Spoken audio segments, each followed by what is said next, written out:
Hey, it's Nikki Glazer. If I was at the store and I saw a guy throw down Trojan Ecstasy Ultra Ribbed condoms on the counter, I'd be like, "Hi, I'm Nikki. Do you like me?"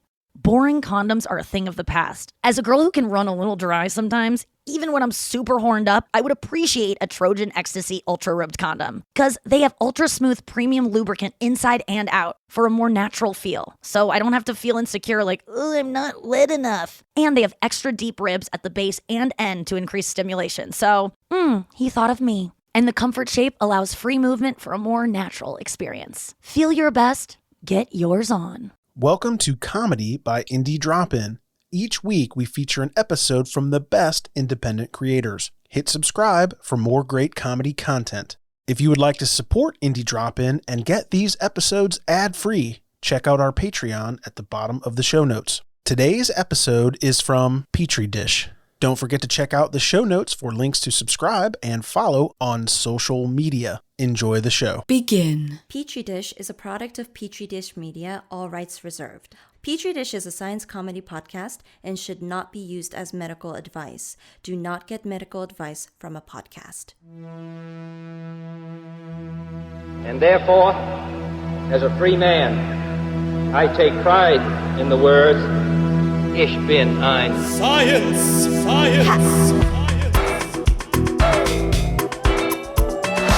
I know the human being and Science! can coexist peacefully. This was thou findest. Guys, this is Petri Dish. I'm Nathan. I'm Sean. Today we're going to talk about a subject that I did not think was interesting, but then I learned was. I polled my coworkers. I said, "What do you want to talk about?" And they said, "Why are crows so smart?" And I said, "Nah, I didn't expect that." But then I talked to Sean. Turns out crows are fucking crazy. Yeah, so ravens and crows, I think people talk about both of those species of birds. Aren't ravens mythological creatures from Arthurian England? And Odin. And Odin, yeah. He had crows. Completely unrelated. So both ravens and crows are in a family of birds called corvids, which includes like jays and magpies and rooks and jackdaws and nutcrackers and other flappy fucks. And that totals about 120 species.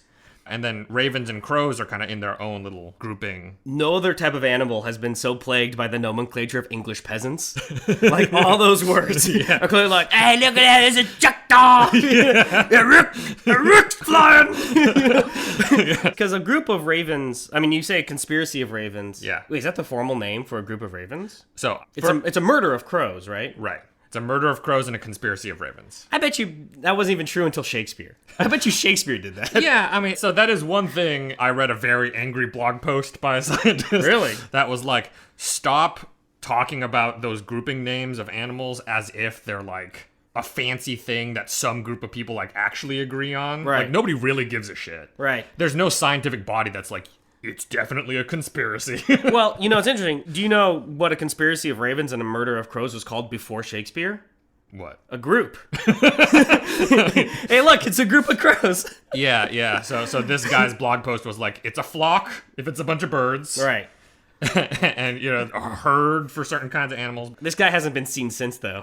Right. He's been taken down by the murder lobby. The murder and conspiracy lobbies, Yeah. exactly. They teamed up for once.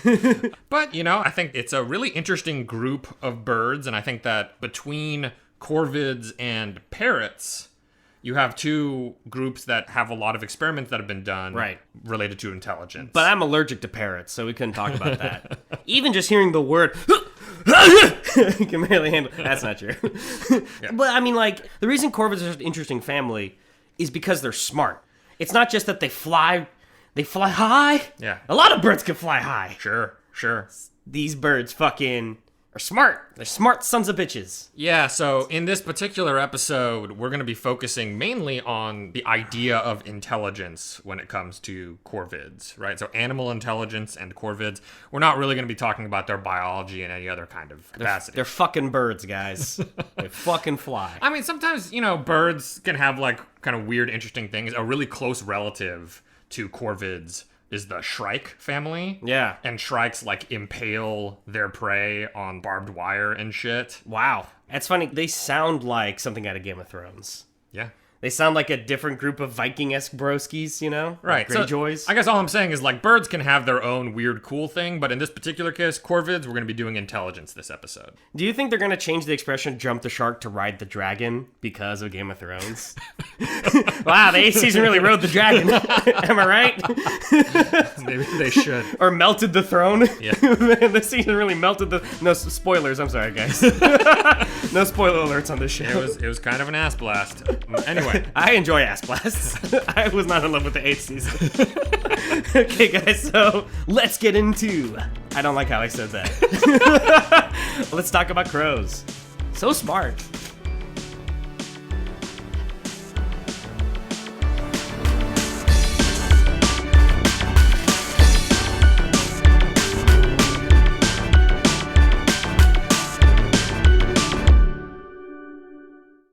We're grooving. Yeah, we started. Oh, shit. Say some Oh, words. God! I'm so nervous. Beastie Boys.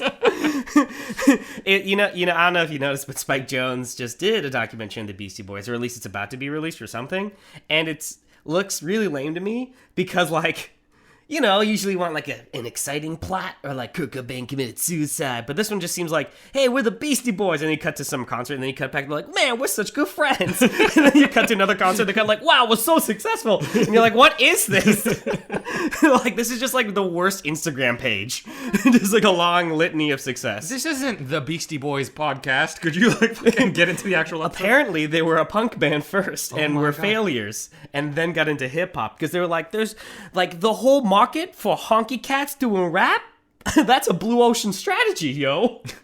They invented that term, and then Dad read their book and then used it for a while. Jesus, okay.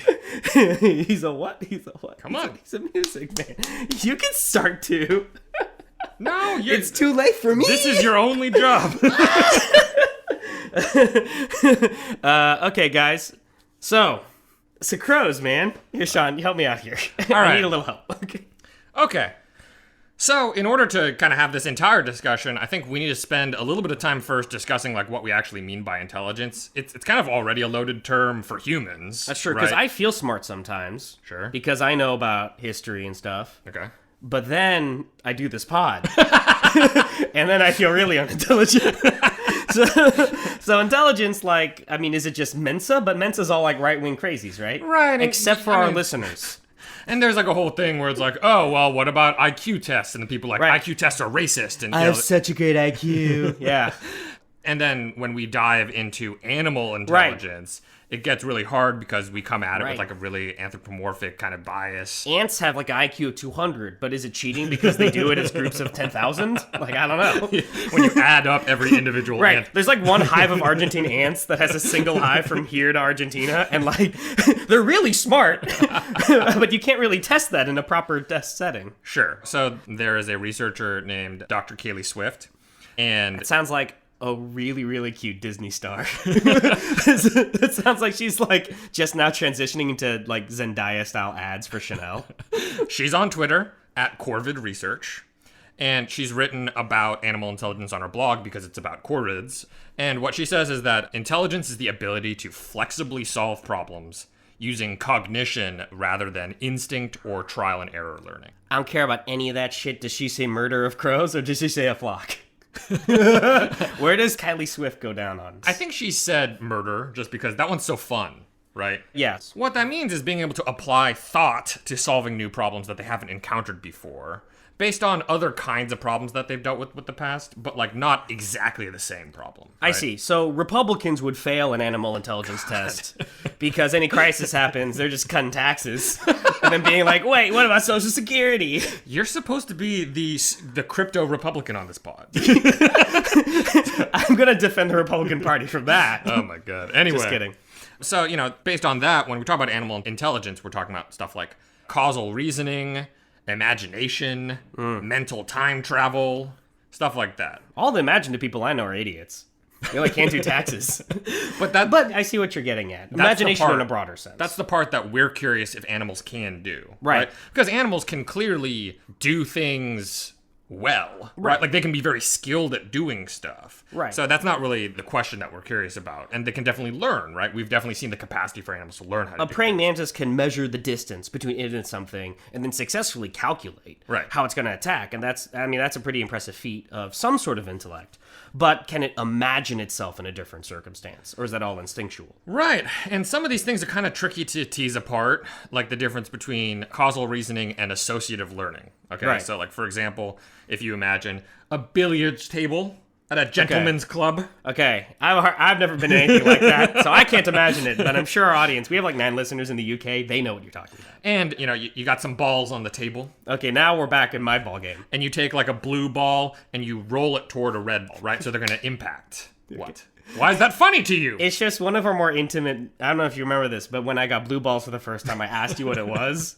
And you were like, that's blue balls. And I was like, that's not real. And then I asked Dad, and he was like, you have blue balls. And I was like, Dad, Father, what do I do? And he was like, jerk it out.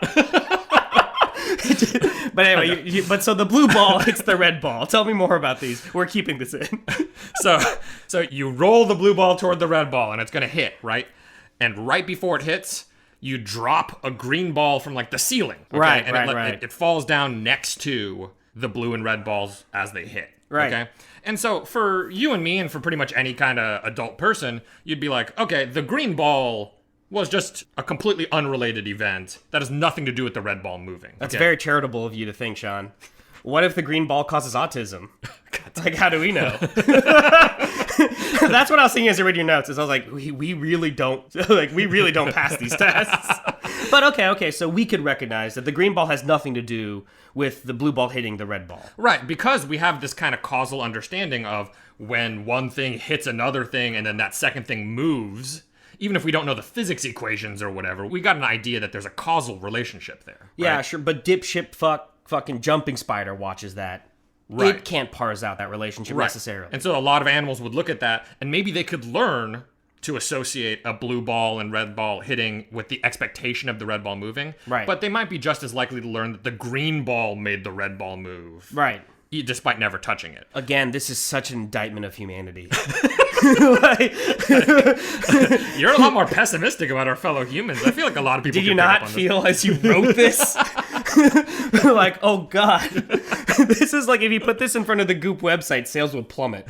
Well, one thing I think is fun, though, for a lot of these studies is that some of the ideas behind these studies were originally studied on, like, babies and kids, right? To understand when that kind of reasoning develops. Right. And so it is fun to think about, like, babies sitting there and not getting that, like, this is the reason why these two things happen. Right. Because obviously we don't really remember being in that state, but there was a point where, like, you couldn't figure out that kind of thing. That's because babies don't have soul till they're 5. That's what pops in Wasn't there huh? some religion that believes that or something? That sounds familiar. Yeah. Is that just a joke I made like 7 years ago? It sounds familiar. Either way. So a lot of studies concerning corvid intelligence happen to be done on a very specific species of crow, the New Caledonian Crow. I've heard a lot about New Caledonia, I feel like, in the last couple of years. Really? Why? Well, there's a lot of geckos that are popular pets from New Caledonia. That's like some island, like kind of closest to New Zealand, or... Yeah, it's close to New Zealand and Australia, and it's owned by France. Anyway, so New Caledonian crows happen to use a lot of tools in their everyday life. Yeah. Okay, and so that's one of the reasons why they got studied a lot. Versus other crows? Yeah. So a lot of other crows and ravens and other corvids in general will use tools. Okay, so tool use is pretty widespread, but New Caledonian crows make their tools in pretty interesting kinds of ways. And then, based on further study, it's found that they can do a lot of innovation when it comes to tool use. Sure, but through a loophole, French citizenship doesn't apply to New Caledonian crows. And so, as per usual, think about how to troll you really hard. And I've already forgotten what it was. But I was smirking for a while because I was like, do I hatch this plot? And I've already forgotten what it was. Which I think tells you the I am kind of curious, though. Maybe this is just too specific and not even relevant for our conversation. Are they migratory, or they just stay on New Caledonia? So, New Caledonia, if I remember correctly, has kind of a few islands with it. And I think sometimes they can move between a couple of the islands, but they're not even really found on all of the islands, if I understand. Is it a Charles Darwin situation where he had sex with different sparrows on different islands and that created different genetic lines and different strains of Darwin sparrow? That's actually not the first time that Darwin has come up when I was reading New Caledonian Crows. Well, that makes sense. Yeah, so one of the reasons why is because they occupy a really similar niche as the finches that Darwin studied in the Galapagos. Which is kind of like nipping at bugs and shit. Right. And so the way that they get at a lot of those bugs is by using tools that they can kind of poke into holes and stuff to like get at grubs and stuff like that. It's so interesting how different something from the same family can be, because European crows primarily eat witches. And so Which is strange because they were originally familiars of the witches, but then rebellion. They turned against their The French masters. Revolution changed a lot of things, right? Like this is a total reversal of fortune for witches. Yeah. And they were French crows either way, the New Caledonian and the French ones. It's just mainland French. It was actually the most puritanical crows that were exiled to the islands. All right. Well, that was a lot of fuckery right there. Okay. So, we study New Caledonian crows. Right. A lot of studies relate to the New Caledonian crows concerning tools. And so in the wild, the actual tools that they make, they'll take some twigs sometimes and they'll strip off the leaves to be able to make them better at getting into holes and stuff like that. Cool. There's a certain kind of plant in New Caledonia that has these pretty big leaves that have spikes along the edges of the leaf. And so they will cut little strips of these leaves out so that they're thin enough to get into the holes, but still have their kind of spikes on them and use those as hooks to capture grubs. God, that's so much smarter than me. I was walking with Stacy recently, and there's a cactus, and I was like, I wonder how pokey this is. And I poked it, and it hurt. And I was like, I'm so stupid. I knew that. Yes. In this case, the crows are smarter than you. I'm like, my memory's triggered by pain. Like, Stacy has to pinch me to remember her name. She pinches me, and I'm like, Nathan! I am Nathan!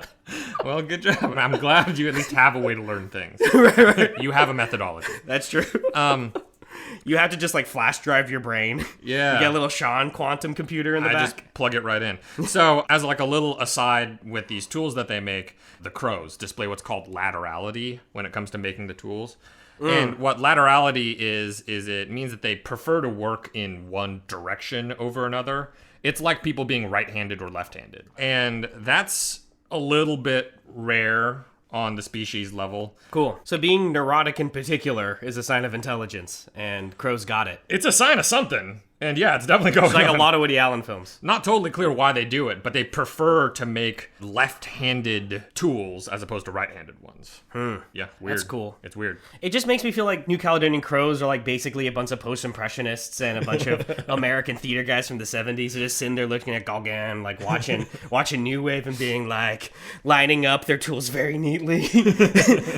And then they cry and they're like, why, there's nothing beyond the tool. Jesus.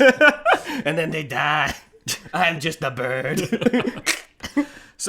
So these birds, they don't just make tools in the wild. They've also made tools kind of in captivity during studying. So one of the examples is that when given wire, they've bent wire into hooks to be able to use to like actually like hook. So they're even stronger than me. I think you can bend wire. I think you can be brave enough to do that. So depressing. But that's pretty awesome because there really aren't many animals besides humans that have actually taken some kind of bendy material like a wire and bent it into hook shapes for the purposes of hooking things. The only other species to mass produce microplastics. Birds love bendy shit.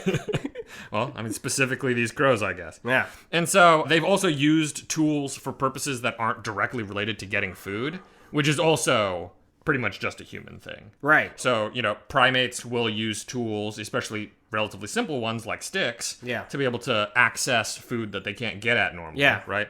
What these birds will do is they can use stick-like tools to help them carry other objects that they can't fit in their beaks very well. So, for example, a lot of these objects that they carry are man-made ones, like big beads with like a hole through the center. Cool. Right? And so the bead is too big for them to actually fit in their mouths, but they're interested in it and they want to like mess around and play with it. Right. So they'll take a stick that they can carry, stick it through the hole, and then carry the bead away. Sure. And that's a pretty weird... That's cool. So they're like behavior. hipsters at a coffee shop.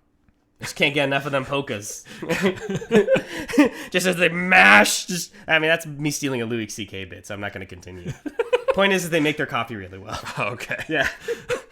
So also in lab, these crows have exhibited the ability to make what are called compound tools. Okay. So the idea with that is they're given multiple pieces that you need to fit together to be able to make a tool that actually functions the way they need it to. Right. The food that they're going after is stuck inside of a box, but they can't actually get at the food with any of the sticks that they have because the sticks aren't long enough.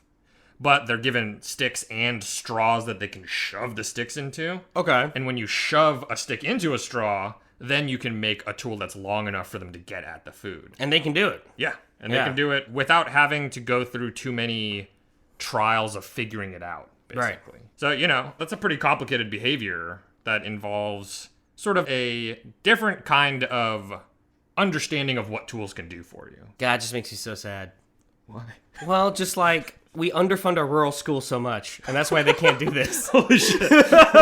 Do you think of all the children who don't know how to make compound tools because we've underfunded our rural education? No.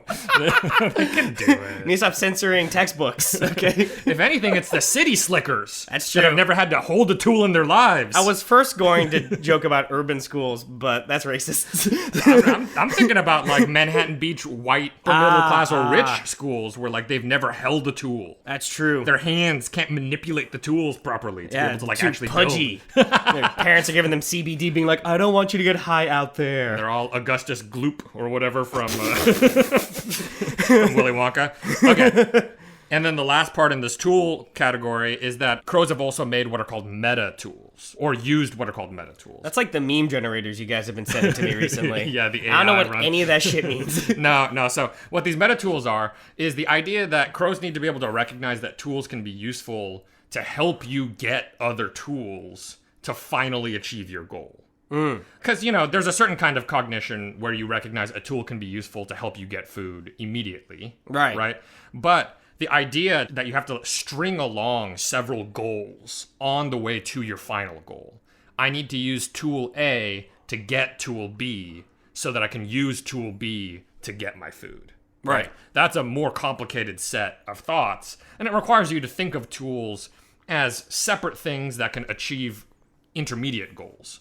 And the crows were able to do this. Basically, a short stick was hung on a string, a longer stick was kind of held in this cage that the crows could not get at on their own, but could get at it with the shorter stick. And then they could use the longer stick to get the meat out of a box so that they could finally eat the meat.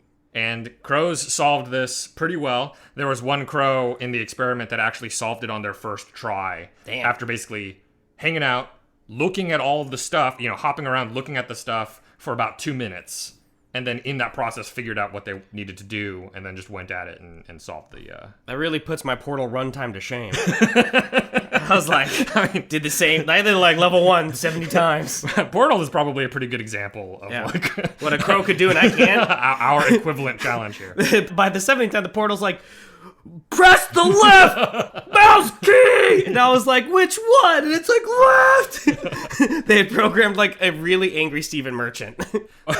So tool use is pretty crazy, and it's a very cool thing that these new Caledonian crows and some other corvids can do. Let's take a break, and then I'm going to talk to you about another intelligence experiment that has to do with inference of material properties. Awesome.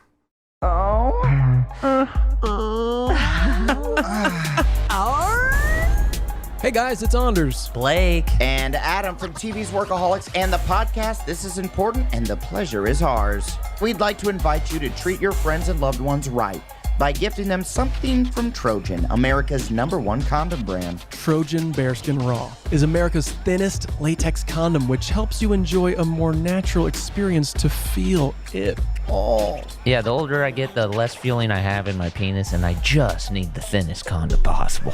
You have less feeling? Yeah, it's slipping. Because you jerk off with sandpaper? Yeah, it's just getting numb down there. So hook everyone you know up with some Trojan Bearskin Raw condoms, triple tested and trusted for over 100 years. Release the bear. Get grizzly with it. Bitch better have my honey.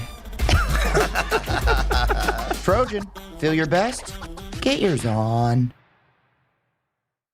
Se recomiendan las dosis de refuerzo de la vacuna contra el COVID-19 para ciertas personas. Para más información visita vaccinate.virginia.gov o llama al 877-829-4682. Mensaje del Departamento de Salud de Virginia.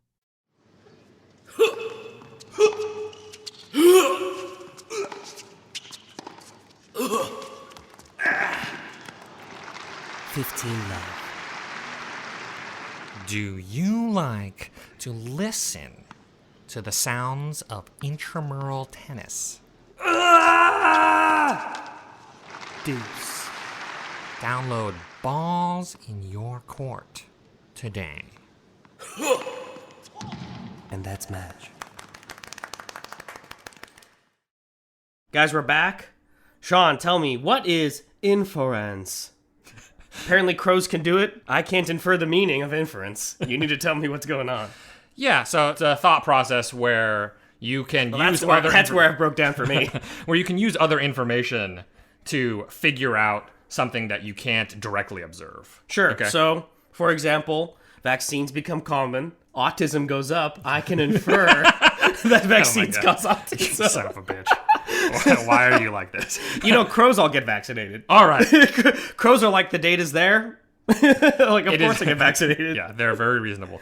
It is rare for a non-human species to infer the properties of an object by indirectly observing them. Right. Okay. So a lot of animals will go up to things and like directly touch them, lift them, and figure out stuff about them. Classic pussycat going meow meow with the ball. So what does the ball do? So for example, one example of this kind of inference process is if you think about like a seesaw, okay, and you have a box on either side of the seesaw. Yes. And the seesaw is tilted all the way so that one of the boxes is down and the other one's up in the air. What the shit? I never had a seesaw as a baby. My pop was too poor. Okay. But okay, so you got a seesaw, 2 boxes. Yeah, and one of them's all the way down and the other one's up in the air, right? You can infer that the box that's down was heavier than the other box, okay? Because that's the way that seesaws work. Heavier things will pull down that side of the seesaw. That's the one with the dead body. Yes. Yes. Agatha Christie's 1933 classic, Seesaw. Yes, that's the one with the dead body. And that's the kind of inference that we can do that many primates, for example, fail at. Right, Schrodinger's cat is like, I don't know what the fuck is going on with these boxes. When he's the one inside! This is the kind of free associating you're doing, is saying stupid shit like this? God damn it. What? It's a box that's heavy. People are going to have such a hard time following the already complicated shit I'm saying because you're just saying stupid shit. I thought you said the seesaw thing was simple. I'm trying to use it as a simplifying thing. Okay, yes. You're using a lot of naughty words. Okay, so we have a seesaw. There's 2 boxes on either side. One of them's heavy, and that makes the seesaw go down. We can understand and infer that there's something heavy in that box. Primates don't know what the fuck is going on. Right. So for them to be able to pick that up, they would need to actually go over and lift up that box and realize that it's heavier, right? Wait, like chimps? Yeah. Crows are smarter than chimps? Well, we're not there yet. Right. Until this experiment, it was not clear if any non-human animal is able to do this kind of inference, okay? Right. It used to be part of that winnowing list of, like, why humans are special. Right. And now it's just dildos. I mean, so one of the other things that Dr. Kaylee Swift mentions in her blog is that, like, there is this weird sort of competition bent to, like, all of the intelligence discussion, right? Which is like, in what ways are people better than animals? You know what I mean? Or weirdly vice versa, right? So people are like, actually, elephants can talk. Right. So there is a bias, I think, on the other direction from a lot of biologists that they will admit, which is that they want animals to have a lot of qualities that are either unique or seem profound or important. Right. And I totally get it. Yeah. It's one of the reasons why this corvid stuff is so cool. You're the same way with myoblastus. You anthropomorphize them all the time so that people will care. Okay. So, the way that they wanted to do this experiment for the crows is to do another one related to weight, okay? But in this case, they're dealing with the fact that things that are heavier don't get blown in the wind as much as things that are lighter. Okay. That wind can make light things kind of fly all over the place, but heavy things don't move as much. Okay. Right? And so basically, they set up a bunch of different objects that are either light or heavy. Okay. And then they suspended them in front of a fan. And when the fan's turned on, you can kind of see if they're moving a lot or not. Right. Okay. Right? And so then they took crows and they trained the crows to be in one of two groups. In one group, when the crow takes a heavy object and drops it into a little container, they get some food. Other group of crows, if they drop a light object into the container, they get some food. Cool. Okay. So that means some crows like heavy stuff now and some crows like light stuff. Okay, cool. But in that training time period, they always got to pick up the objects. Okay, to actually feel how heavy they are. Right. But now, in the actual experiment, they just have to watch these objects get blown in the wind. Right, and just ruminate. Yeah. And wonder about existence. Yeah, and think about it. And then they go and pick which object they're going to try to take over to try to get some food. Okay. Right? And so, if they are just picking at random, right? If the wind blowing doesn't help them at all, then they'll get it wrong about as often as they get it right. It's about a 50-50 shot. But what they found is that actually these crows were much more successful than you would see by just random chance. So that 73% of the time, they picked out the object that they actually wanted. So heavy crows picked the heavy object. Light crows picked the light object. Right. So that means that there's some kind of information that they actually picked up from the actual wind blowing that helped them infer what the weight of these objects were. Smart fuckers. So really the only difference in the intelligence of a crow and a human is that a crow is always using their intelligence for some sort of pragmatic end, whereas a human will sometimes use intelligence for things like developing regimental warfare in Love Actually. They'll waste it. Yes. They'll throw it away. So I will say that there are some experiments that crows do not succeed at. They're not always like... Right. So one of the kinds of inference that crows don't seem to care about is when they have to observe the causality of two things that has nothing to do with them doing something. Right, they don't give a fuck. And then put themselves into that situation later. So what I mean is, in this experiment that the crows failed at, but baby humans succeeded at. Yeah. This is one, babies beat the crows. 5 points for Gryffindor. So the way this experiment worked was like a block falling onto a button, and then that sort of releasing some food. Okay, or like a treat for the baby or something. Okay, yeah. Has the rock ever hit the baby? No, the babies were kept away. So, yeah, because they would definitely just crawl under the block and die. Yeah. So the point, after seeing that happen, block falls onto the button, food is released.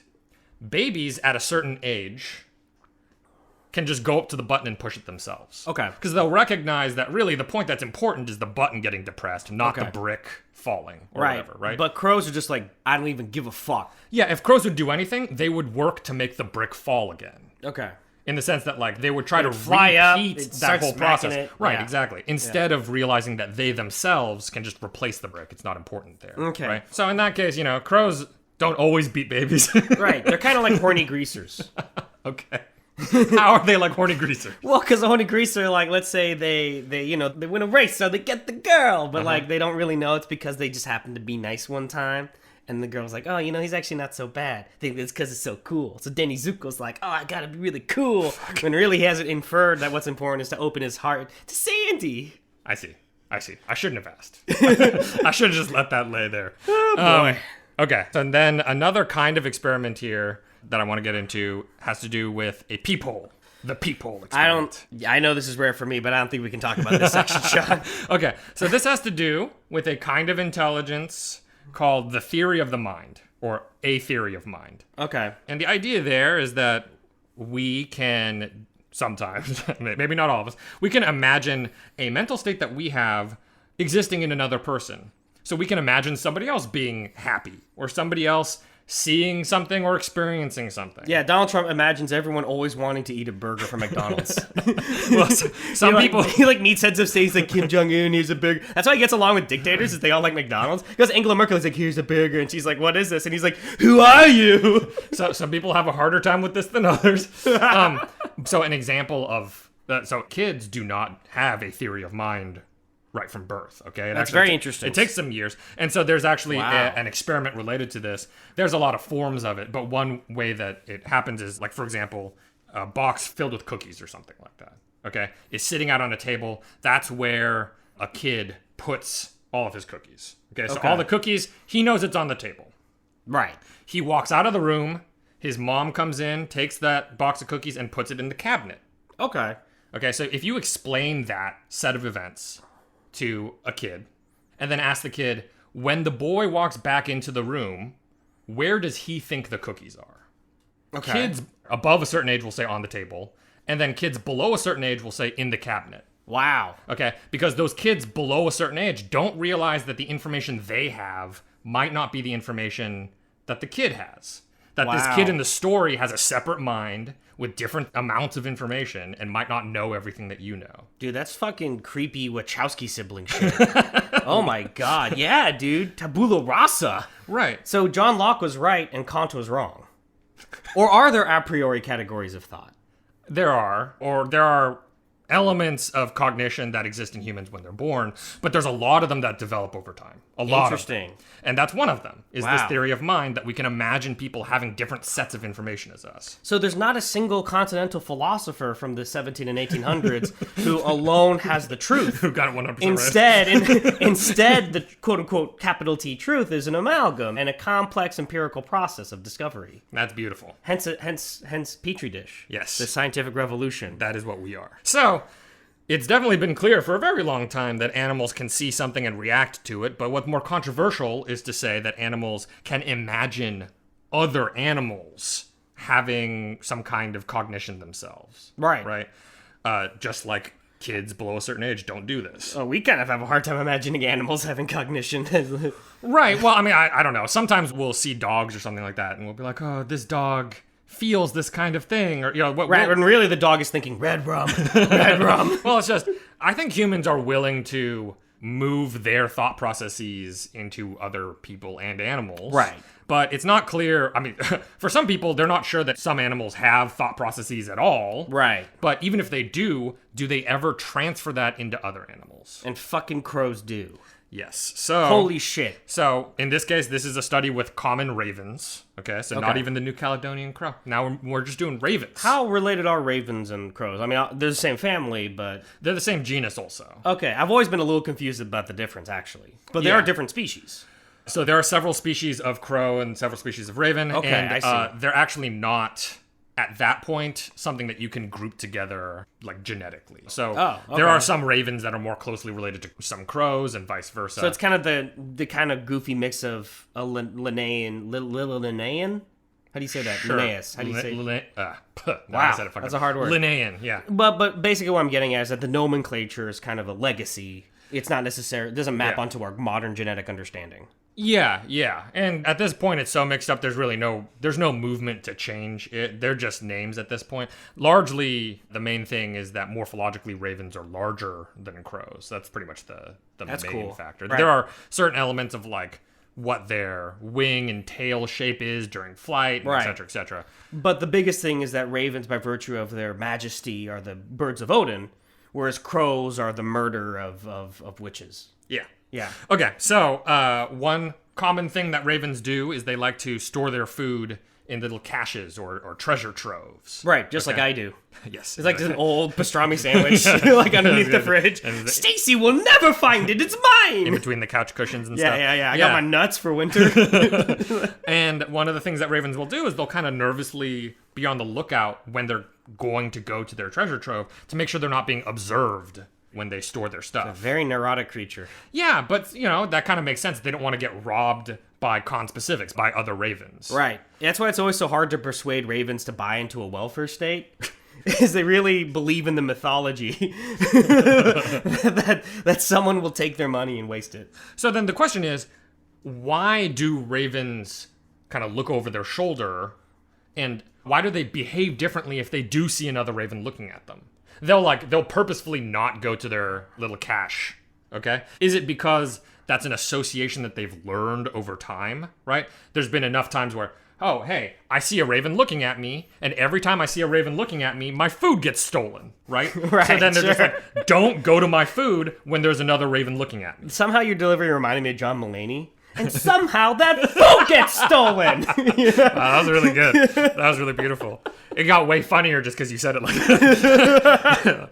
Very funny, man. Can you just imagine a crow voice by John Mulaney? Like, somehow. If it was a Detective Raven voiced by John Mulaney, I feel like that's going places. Okay? That's a cartoon show I could get behind. Stop the podcast. We've got something to do, boys. All right.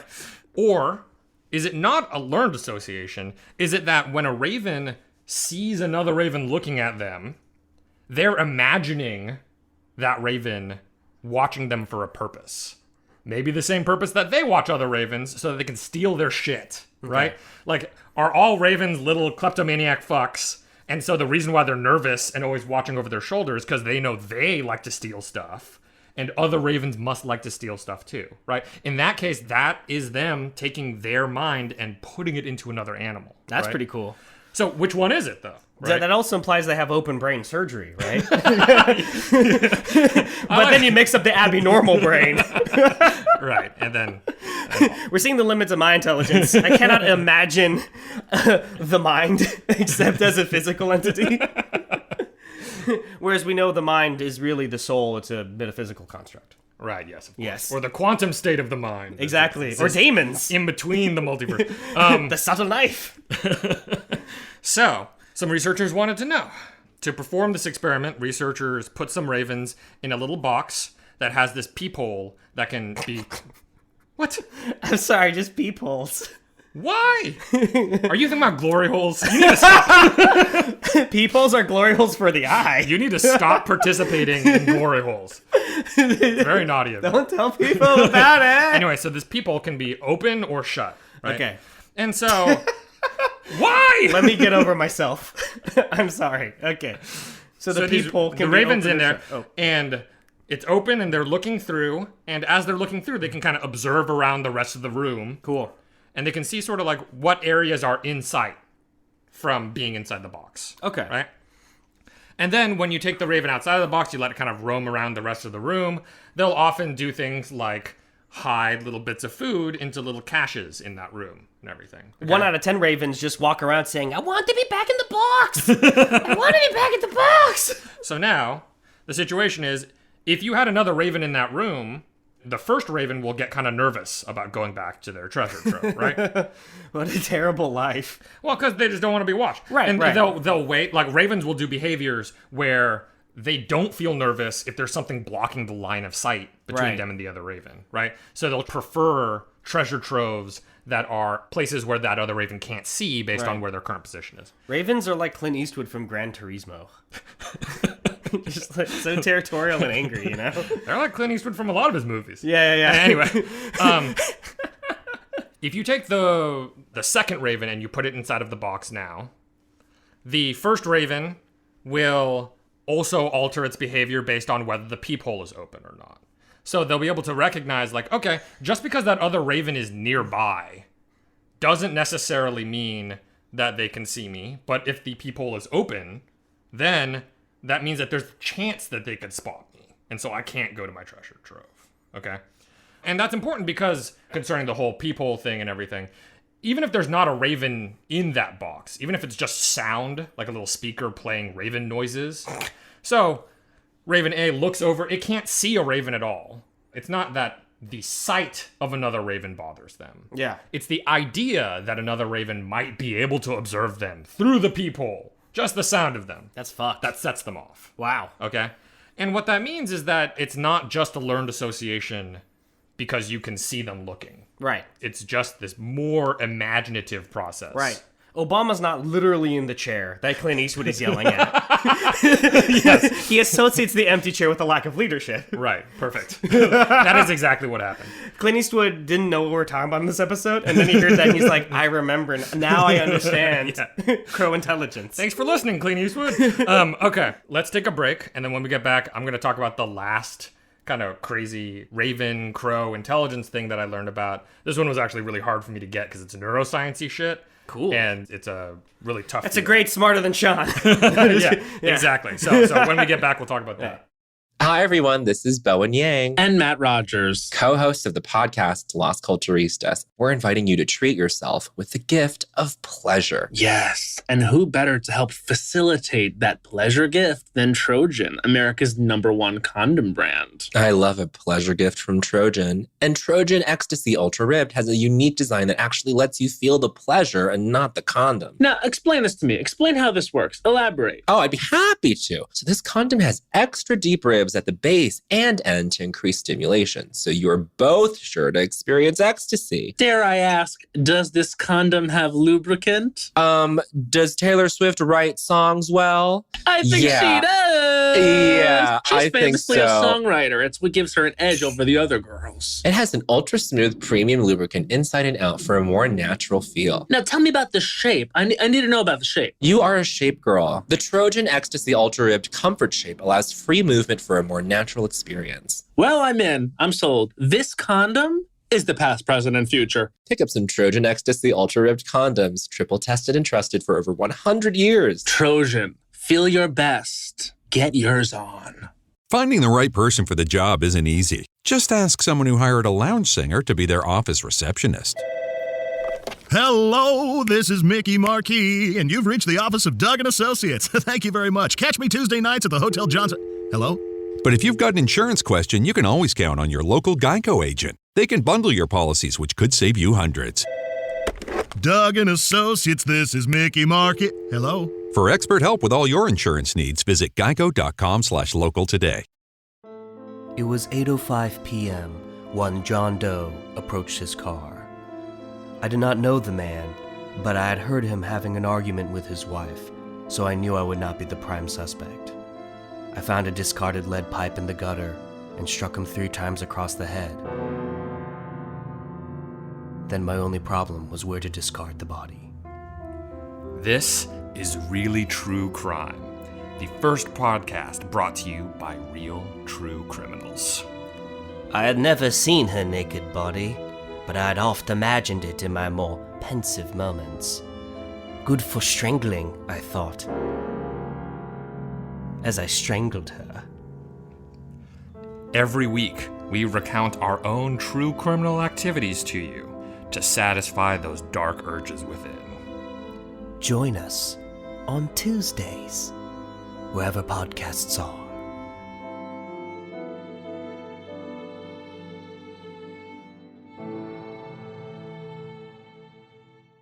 Okay, guys. Oh, I was kind of groaning there. I'm so strong. We're back, but Nathan's shirt isn't. He popped that one off. My shirt didn't make it back. All right, so let's talk about this last one. And this took a lot of reading because neuroscience, it's got a lot of ideas and terms that are specific to that field. And so I had to do a lot of extra reading to figure this out.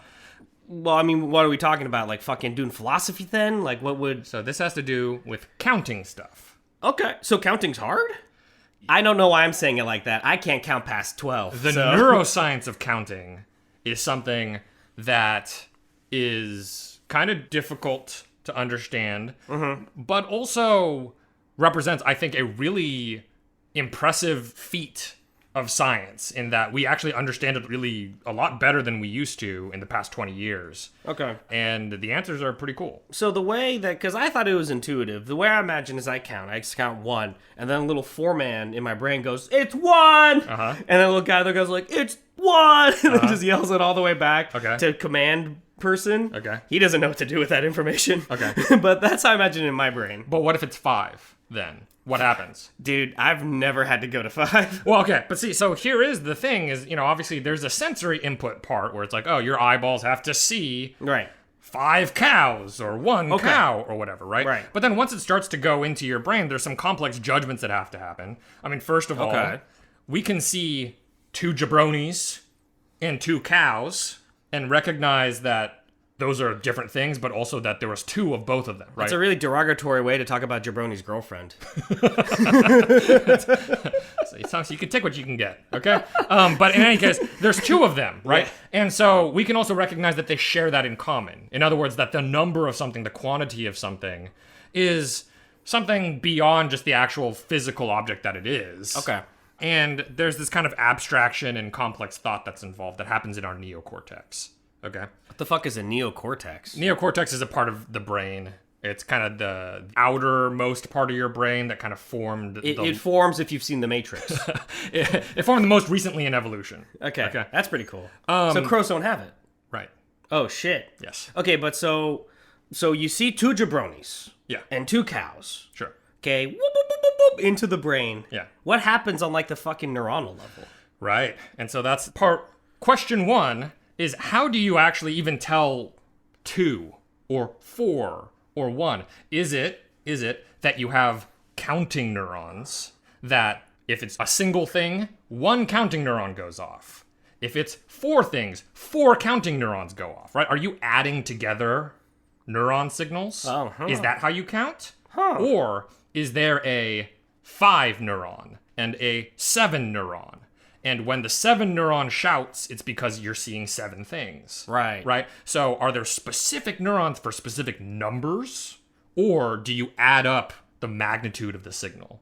And what's the answer? Yeah, the answer is actually that second one, okay? Which is you have specific number neurons. Okay, cool. One that's responsible for lighting up when you see 5 things. One that's supposed to light up when you see 15 things. Okay, so when you see 6 cows, there's a neuron in your brain who's like the dipshit younger brother of Amy Poehler's character who just wears a 6 shirt.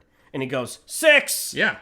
Interesting. Yeah. And there's another part of your brain that will be like, cows. And then somewhere that gets integrated in 6 cows. So they got to run together and be like, 6 cows? 6 cows! Yeah, exactly. Okay. It's pretty funny. But what that's called is labeled line coding. Okay. As opposed to the other option that we were talking about, which is summation coding. Or in other words, that conceptual idea is you're adding together a bunch of neurons that are getting excited about something. When we discovered line coding was right, did the guy with the other theory like go to a bar and get drunk because his whole life's work had been disproven? I think so, yeah, probably. Science is harsh. Yeah, although, so the thing about the kind of abstract concepts of summation coding and labeled line coding is that summation coding does appear to be true for certain kinds of perception, okay? That's interesting. Like, there are certain ways that we perceive colors, and not all colors are primary colors. They're mixes of different wavelengths of light. Right. Those get summed together because the specific neurons are picking up specific wavelengths. Nathan shirtless beige. Exactly. Stacy fuchsia dress. Yes. Wow, great. Wow. I'm glad that was Useful taking up time examples. in our podcast. So you see 2 cows and this process happens. What happens if you just see the writing 2 cows? Like, is it different when you see the symbols that is writing?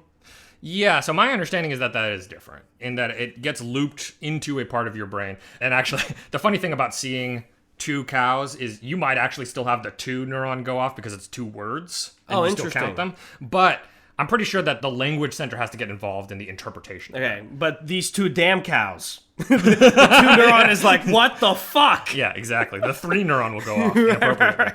So this information already on its own, we haven't even talked about crows yet. This is already fucking crazy to me. Okay, like this is pretty wild shit to know that there are neurons where like through the course of evolution, counting was useful enough to us. Right. That we have neurons dedicated to just getting excited when we see that number of things. That makes a lot of sense though. It does make sense. And what we're going to see with crows impressive. is that things convergently evolve to get to that skill set. So that's a valuable skill set. In primate brains, that happens in the parietal cortex, which is part of the neocortex part of your brain, which, as we said, is kind of a more recent evolutionary thing. Right. It happened more recently than our split from birds. Right. And so that happens in the paleoconservative cortex of birds. So in the birds, it's like, okay, birds can count. We already know that birds are able to count. Yeah. All right. But do they count the same kind of way, or do they do summation coding, for example? Right, that's interesting. There's no reason why we both have to do this kind of labeled line coding. You know, evolution could have picked a different path that time. Okay. But what we found is that birds actually appear to do the same kind of coding as we do, with the same kind of neurons, but in a different part of their brains. So this is a really big convergent evolution moment. Damn. And what that means when we see instances of convergent evolution is you might then consider, oh, maybe because they picked the same solution, maybe that solution is actually like a pretty good one. Maybe it's like kind of efficient to do labeled line coding for counting. Right. If it happens one time, it's just kind of evolution worked its way there. Sure. If it happens a few times, then it's like, okay, well, that's good. Right. Maybe there's an actual benefit, or maybe it's particularly efficient.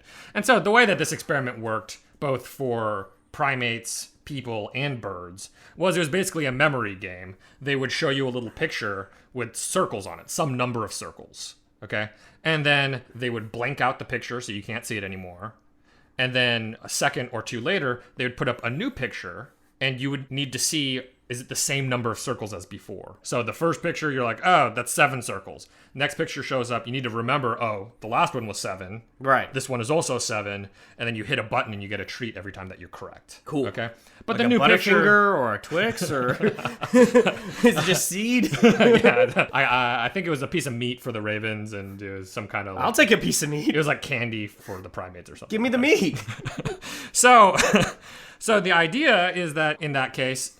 It doesn't have to be exactly the same number of circles. Like, it could have been wrong, right? They could have picked a picture that was a different amount. And then every once in a while, the primate or the bird will get it wrong, and then they don't get a treat. And they're sad. One of the interesting things is that both primates and birds are more likely to get it wrong if the second number of circles is similar to the first number. Right. Okay, so if the first number is like 15 circles, and then the second bunch is like 14 circles, if you're looking really quick...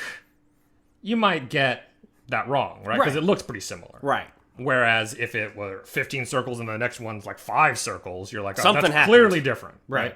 And one of the interesting things about the way that our brains work is that the bigger the numbers are, the bigger the difference it has to be recognizable. We can, tell the difference between them. Right. So if we're talking about 200 cows versus 190 cows, that 10 cow difference really doesn't look like much to us. But it was good enough when it was 15 cows and 5 cows. Right, that makes sense. That does make sense. But it doesn't have to be that way, right? There's actually no strict reason why we had to do that. Besides that, it seems like that's the kind of thing that makes sense to us as far as like reason is concerned. Like, oh, well, maybe it's harder to see bigger amounts of stuff. But that's called non-linear compression, in that how good we are at distinguishing those amounts changes the bigger the number of things we're counting. Cool. And it's actually a log relationship, a logarithmic nonlinear compression in our brains. That is the same for birds also. There's certain moments in the pod where I just trust that our viewers are smarter than me.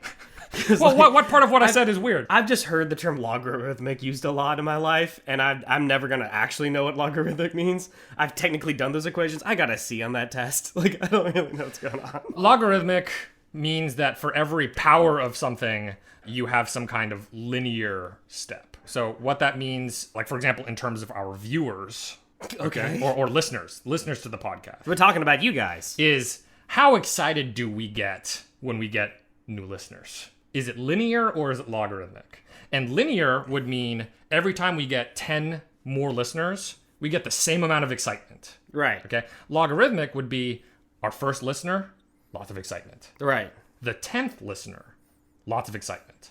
The 100th listener, lots of excitement. So we're going by multiples of 10. 1,000 listeners, same amount of excitement, right? So I'm neither. My excitement is retrograde amnesiatic, which is every single new listener to our climate change episode, I break down and cry. We got listeners? Yeah. Is this being recorded?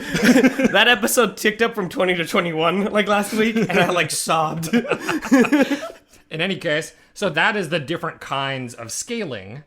Linear means that it's the same amount that gets the same amount of response each time. And logarithmic means that you need to go by like multiples or powers of 2 or 10 or whatever. Okay, cool. So in the case of birds and primates, we have this non-linear compression, a logarithmic compression on this counting and how much we get counting wrong. Okay, sure. And that's another thing that did not necessarily have to converge like that. Birds could have been just as shitty at counting big numbers as small numbers. Right. There's no reason why it had to work out that way. Right. I mean, it's interesting because there's an intuitive... It makes a lot of sense why counting would work like that, because it does feel irrelevant whether it's 200 or 190 cows. Unless you're a miser. And it makes sense why that would be true for crows. But it's kind of cool that, like, crows would operate under the same logic and thus converge.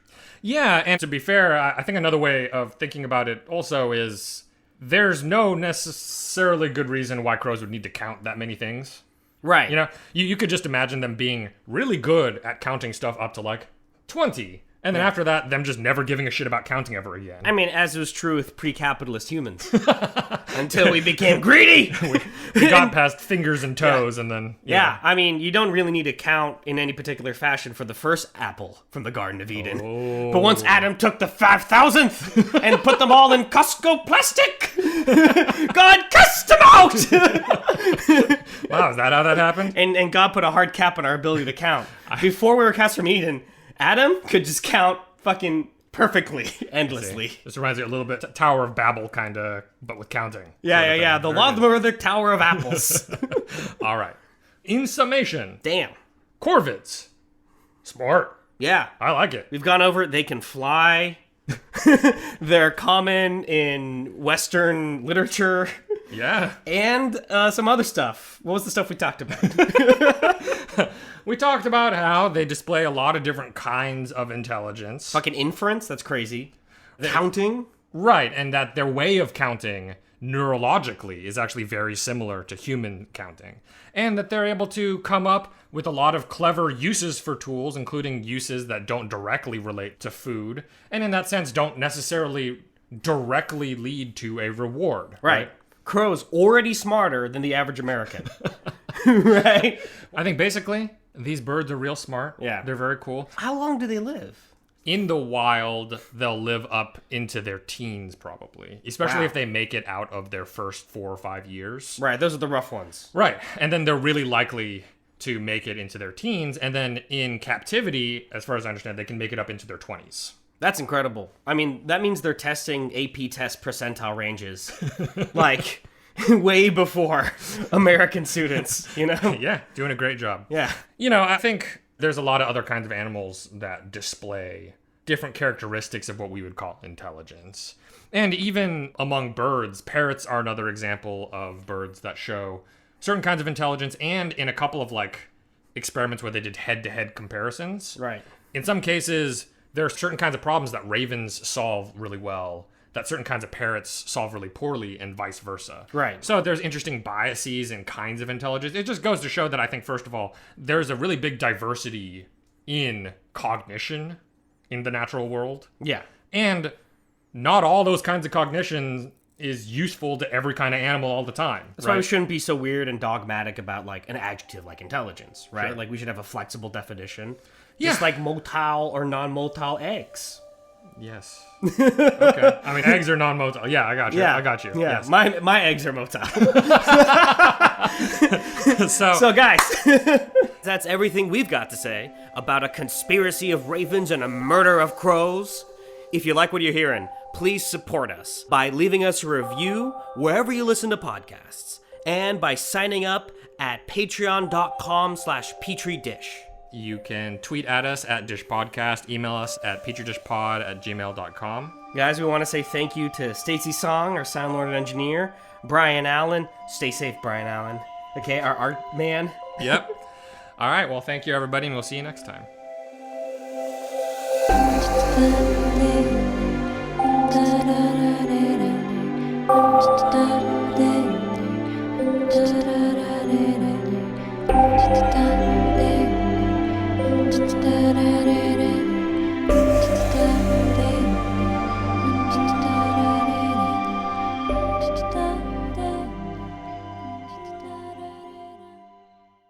Thanks again for listening to Comedy by Indie Drop-In. If you would like your show featured, reach out to us at Indie Drop-In on all social media, or go to indiedropin.com. See you next time. 250,000 Americans die each year from preventable medical error. The pandemic has only made things worse. The new podcast, Up Next for Patient Safety, explores real solutions to make healthcare safer. Listen and subscribe today.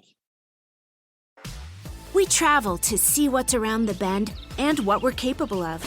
And now Capital One's new class of travel card can keep up with you. Introducing Venture X from Capital One. With 10x miles on hotels and rental cars, and 5x miles on flights booked through Capital One Travel, and 2x miles on everything else you buy. Venture X, for those always asking, where next? Capital One, what's in your wallet? Terms apply. See CapitalOne.com for details.